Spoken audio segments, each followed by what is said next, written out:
আহ আমার ব্যথা লাগছে ভীষণ, একটু আস্তে করুন প্লিজ।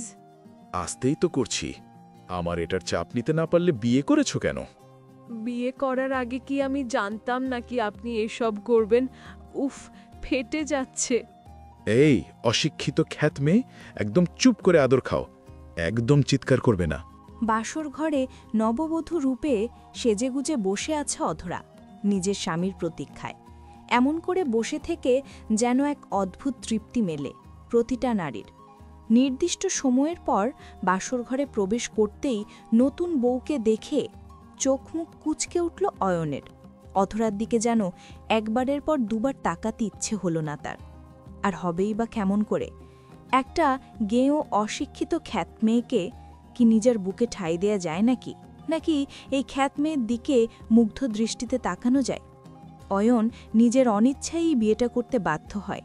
তা না হলে এই অধরাকে জীবনেও বিয়ে করত না অয়ন। কিন্তু পারিবারিক চাপে পড়ে অয়নকে অধরার মতো একটা আনকালচার মেয়েকে বিয়ে করতে হলো। অয়নের মন মেজাজ এমনিতেই খারাপ হয়ে আছে, তারপরে এই মেয়ে বকবক শুনে অয়নের মেজাজটা আরও চটে গেল। অয়ন বাসর ঘরে আসতেই অধরা অয়নকে উদ্দেশ্য করে বলে উঠল, আপনি এত দেরি করে এসেছেন কেন? জানেন আমি সেই কখন থেকে আপনার জন্য অপেক্ষা করছি। কেন অপেক্ষা করছো আমার জন্য? অপেক্ষা করার কি আছে? ও মা, আপনি আমার স্বামী, আমি আপনার জন্য অপেক্ষা করব না তো কার জন্য অপেক্ষা করব? আর আপনি আমার সাথে এমন করে কথা বলছেন কেন? তো তোমার সাথে আমি কেমন করে কথা বলবো? আমার মাথা খারাপ করো না, আমার থেকে দূরত্ব বজায় রাখো। আমি আপনার থেকে দূরত্ব বজায় রাখবো কেন? আপনি আমার স্বামী, সবসময় আপনার সাথে থাকাটা আমার দায়িত্ব।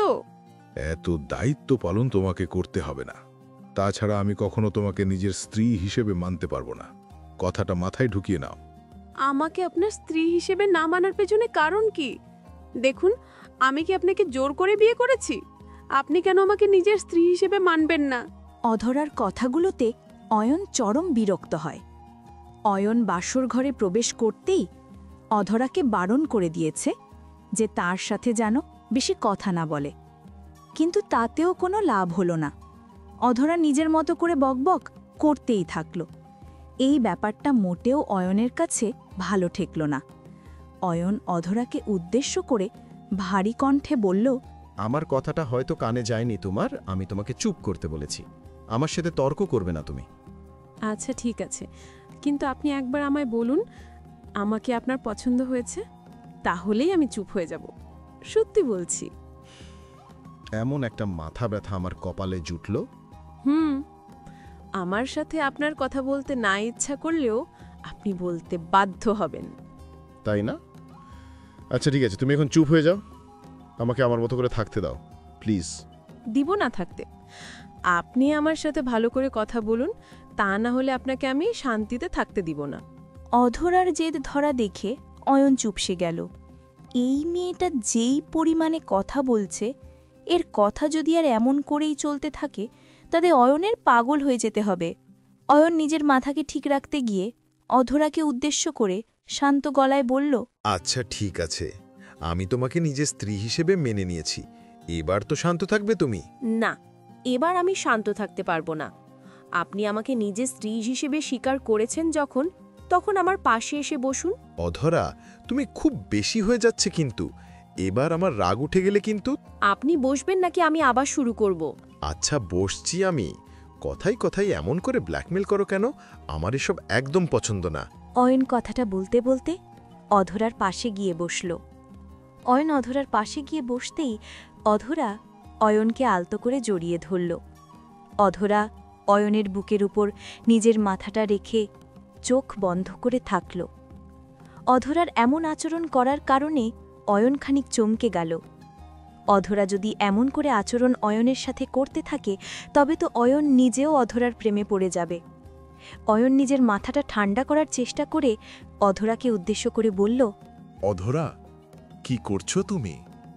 আমাকে এমন করে জড়িয়ে ধরলে কেন? আপনাকে জড়িয়ে ধরেছি বলে কি হয়েছে? আমি আমার স্বামীকে সবসময় এমন করেই জড়িয়ে ধরব। উফ, অধরা, এমন করলে কি চলে বলো? তুমি আমার কোনো কথাই কি শুনবে নাকি? না, শুনব না। আমি আপনার বুকে মাথা রেখে শান্তি নিব। কথাটা শেষ করতেই অয়ন অদ্ভুতভাবে নিশ্চুপ হয়ে গেল। অয়নের সারা শরীরের মাঝে অদ্ভুত রকম আনন্দ বয়ে যেতে লাগল। অয়নের হাত আচমকা অধরার পিঠের উপর উঠে গেল। অয়নের জীবনের প্রথম নারীর স্পর্শ পড়েছে তার শরীরে, তাও আবার নিজের বিয়ে করা স্ত্রী। নিজের ভেতর উন্মাদনা থাকে, এটাই স্বাভাবিক। অয়ন অধরার পিঠের উপর নিজের হাত রেখে আলতো করে হাত বুলিয়ে দিতেই অধরার চোখমুখ বন্ধ হয়ে গেল। প্রবল শিহরণে অধরা কেঁপে উঠল ভীষণ। অধরার শরীরে এই কম্পন যেন অয়নের মধ্যে সৃষ্টি করল ব্যাপক উন্মাদনা। অয়ন অধরার সারা শরীরে হাত বুলিয়ে আদর করে দিতে লাগল। অধরা অয়নের হাতের স্পর্শে পাগল হয়ে গিয়ে চোখ মুখ বন্ধ করে রাখল। নিজের ভেতরে এক অদ্ভুত ভালো লাগা কাজ করছে অধরার। অয়ন অধরাকে আরও কিছু সময় এমন করে আদর করার পর আলতো করে অধরাকে নিজের বুকের উপর থেকে সরিয়ে দিল। অয়ন অধরাকে নিজের বুকের উপর থেকে সরিয়ে দিয়ে অধরার ঠোঁটের দিকে গভীর চাউনিতে তাকালো অয়ন। অয়ন অধরার ঠোঁটের দিকে তাকাতেই দেখতে পেল গোলাপি রঙের ঠোঁটজোড়া যেন অয়নকে প্রবলভাবে নিজের দিকে ডেকেছে। অয়ন অধরার ঠোঁটের দিকে থেকে নিজের চোখ নামিয়ে নিল। অয়নের এখন এই ঠোঁটের স্বাদ দেওয়ার থেকে বেশি জরুরি হল নিজেকে শান্ত করা। আর অয়ন এখন নিজেকে শান্ত করার জন্য পাগল হয়ে আছে। অয়নের নিজের পকেটের মধ্য থেকে হাত দিয়ে কিছু একটা জিনিস বের করতেই অধরা মৃদু কণ্ঠে অয়নের দিকে তাকিয়ে অয়নকে উদ্দেশ্য করে বলে, এটা কি আপনি বাসর ঘরে বেলুন নিয়ে এসেছেন কেন? আহা, এটা বেলুন না, এটা হলো প্রোটেকশন। এটা দিয়ে কাজ করলে সমস্যা হবে না। মানে আপনি এসব কি কথা বলছেন? আমি এসব চাই না, আপনি এটাকে নিয়ে যান। মানে এই, তুমি এটা চাও না তো কি চাও? ফাজলামি করো আমার সাথে? ফাজলামি আমি করব কেন? আমার তো মনে হচ্ছে আপনি আমার সাথে ফাজলামি করছেন। দেখুন, এসব কিছুই আমার লাগবে না, আপনি এসব ফেলে দিন। এটা ফেলে দিলে তো সমস্যা হয়ে যাবে। বেবি চলে আসছে তো আরেক ঝামেলা। বেবি আসবে না, আপনি এসব বেলুন নিয়ে ছোট বাচ্চাদের মতো করে খেলা করলে কি করে হবে? উফ, এটা কি বাচ্চাদের খেলা করার জিনিস নাকি বোকা তুমি? এটা বড়দের খেলা করার জিনিস। বড়দের খেলা করার জিনিস মানে? বড়রাও খেলা করে নাকি? করে তো। কেন জানো না তুমি? না তো, আমি কি করে জানবো? আমি কি কখনো খেলা করতে দেখেছি নাকি? খেলা করার বিষয়ে জানতে হলে কি খেলা করা দেখতে হয়, নাকি এমনি অনেক কিছু জানতে পারা যায়? আচ্ছা, সেটা কেমন করে? দেখো, আমি এখন তোমাকে এত কিছু জানাতে পারবো না। আমাকে আমার মতো করে আমার কাজটা করতে দাও। বেশি কথা বলে আমার মাথা খারাপ করে দিও না। আচ্ছা ঠিক আছে, কিন্তু আপনি এসব পরে করবেন না প্লিজ। আমার কেন যেন এসব জিনিস দেখলে বমি পায়। অধরার কথাটা শুনে অয়নের চোখ জোড়া ছানা বড়া হয়ে যায়। এই গ্রামের মেয়েটা বলছে কি এসব? বেলুন দেখলে কার বমি পায়? তাছাড়া অয়ন আর অধরার তো এখন এটার খুব প্রয়োজন, তা না হলে তো সমস্যা হবে। অয়ন চাইছে সব কিছু সেফলি হোক, কিন্তু এখন অধরার কথাগুলো শোনার পর মনে হচ্ছে এই গ্রামের ক্ষেত মেয়েটা চাইছে না অয়ন সব কিছু সেফলি করুক। অয়ন মুখটা কুঁচকে নিয়ে অধরাকে উদ্দেশ্য করে আবারও বলল, দেখো অধরা, আমি চাইছি সবকিছু ভালোভাবে সম্পূর্ণ হোক। তুমি যদি এখন আমার সাথে এমন করতে থাকো তবে আমি কিন্তু তোমার উপর প্রচণ্ড রাগ করব।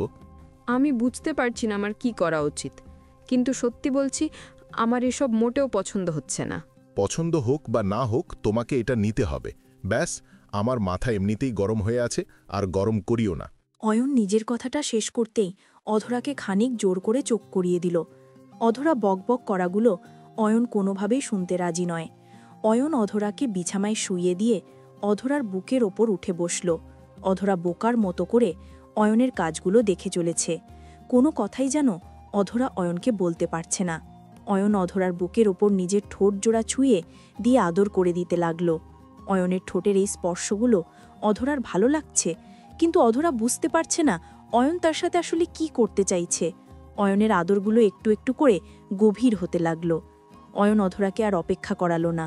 অয়ন নিজের ওটা অধরার ওখানে ঢোকাতেই অধরা চিৎকার করে উঠল, আমার ব্যথা লাগছে ভীষণ, একটু আস্তে করুন না। আসতেই তো দিচ্ছি সোনা, ব্যথা লাগবে না আর।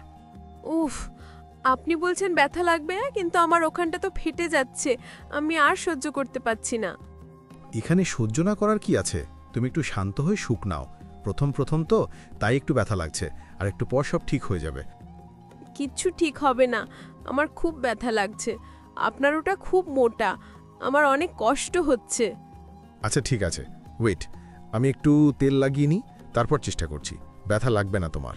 অয়ন নিজের কথা মতো খানিক তেল নিয়ে নিজের শক্ত জিনিসটা ভালো করে মালিশ করে নিল।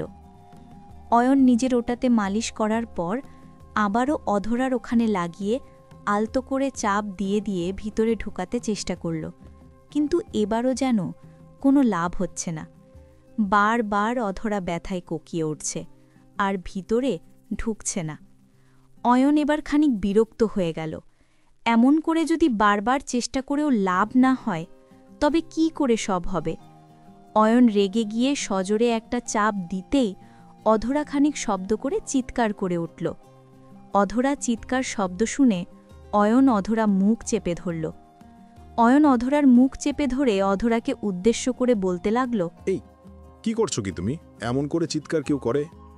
আমার মান সম্মান নষ্ট না করে তুমি শান্তি পাবে না, তাই না? উফ, ব্যথায় আমার জীবন বেরিয়ে যাচ্ছে। আর আপনি কিনা মান সম্মান নিয়ে পড়ে আছেন। আপনি এতটা খারাপ সেটা আমার আগে জানা ছিল না। আমি খারাপ কেমন করে হয়ে গেলাম? খারাপ কি করেছি তোমার সাথে? যেই কাজগুলো করেছেন সেগুলো কি ভালো কাজ নাকি? আমার ওখানটা ফেটে যাচ্ছে, রক্ত বেরোচ্ছে। আরে পাগলি, কিছুই বেরোচ্ছে না। তাছাড়া তুমি কি জানো না যে বাসর ঘরে একটু ব্যথা সহ্য করতে হয়? তারপর থেকে তো আর ব্যথা নেই, শুধু সুখ আর সুখ থাকবে। আমি এসব জানি না, মরে গেলাম গো। এই মেয়ে, এমন অরূপ চিৎকার করতে বারণ করেছি তো তোমাকে। আর যদি এসব নাই জানতে তবে বিয়ে করেছো কেন? তখন তো আমি বুঝতে পারিনি। আমি তখন এসব বুঝতে পারলে কি করতাম নাকি বিয়ে? আচ্ছা তাই নাকি? এখন যদি বিয়ে করেই ফেলেছ তখন আর কিছু করার নেই আমার। আদর ভালোবাসা এখন সাদরে গ্রহণ করতে হবে তোমায়। অয়ন একটু একটু করে অধরাকে আদর করতে লাগল। অধরা প্রথম প্রথম ব্যথায় কোকিয়ে ওঠার পর নীরব হয়ে গেল। অয়ন বুঝতে পারল ব্যথার অবসান হয়ে গেছে। এখন অধরাও অয়নের মতোই সুখ পাচ্ছে। অয়ন অধরাকে আরও বেশি করে আদর করতে লাগল। অধরা ঠোঁটজোড়া নিজের দখলে নিয়ে চুমু খেতে খেতে আদর করছে। ওইদিকে অধরা এতটা সময় ধরে ব্যথা সহ্য করার পর এখন নীরব হয়ে গিয়ে খানিক সময় নিশ্চুপ থেকে সেও নিজের সমান তালে রেসপন্স করতে লাগল। দুজন দুজনকে পাগলের মতো করে আদর করে দিচ্ছে। তারা যেন আজ একে অপরের মাঝে হারিয়ে যেতে ব্যাকুল হয়ে উঠেছে। গ্রামের আনকালচার মেয়েটাকে এমন করে আদর করে যেন বুকের মাঝে এক অদ্ভুত প্রশান্তি খুঁজে পাচ্ছে অয়ন। অয়ন অধরাকে প্রায় ঘণ্টা দুয়েক ধরে টানা আদর করে। অধরার বুকের উপর মাথা রেখে লুটিয়ে পড়ল। অয়ন শান্ত হয়ে যেতেই অধরা অয়নকে উদ্দেশ্য করে বলতে লাগল, আপনার শেষ হয়েছে? পরিপূর্ণ সুখ কি আমি আপনাকে দিতে পেরেছি? পরিপূর্ণ মানে একদম সেই সুখ পেয়েছি আমি। পুরো শরীর মন দুটোই শান্ত হয়ে গেছে আমার। তাই? যাক, আমি সার্থক। এবার উঠে পড়ুন, আমি ফ্রেশ হতে যাব। তা তো যাবেই, কিন্তু আমায় বলো, তুমি সুখ পেয়েছ কিনা? প্রথমে তো অনেক বেশি কষ্ট পেয়েছি, কিন্তু তারপর তো ভালোই লেগেছে। তাই? ফাজিল, আরও একটু আদর করবো এখন? এই না না, আমার ব্যথা করছে। অয়ন অধরাকে কথাটা সম্পূর্ণ করতে দিল না। তার আগেই অয়ন অধরার ঠোঁটজোড়া নিজের দখলে নিল। অধরার ঠোঁটজোড়া নিজের দখলে নিয়ে পাগলের মতো করে ভালোবাসা দিতে লাগল। অয়ন ভালোবাসা সত্যি সুন্দর। বেঁচে থাকুক অয়ন আর অধরার মতো ভালোবাসাগুলো।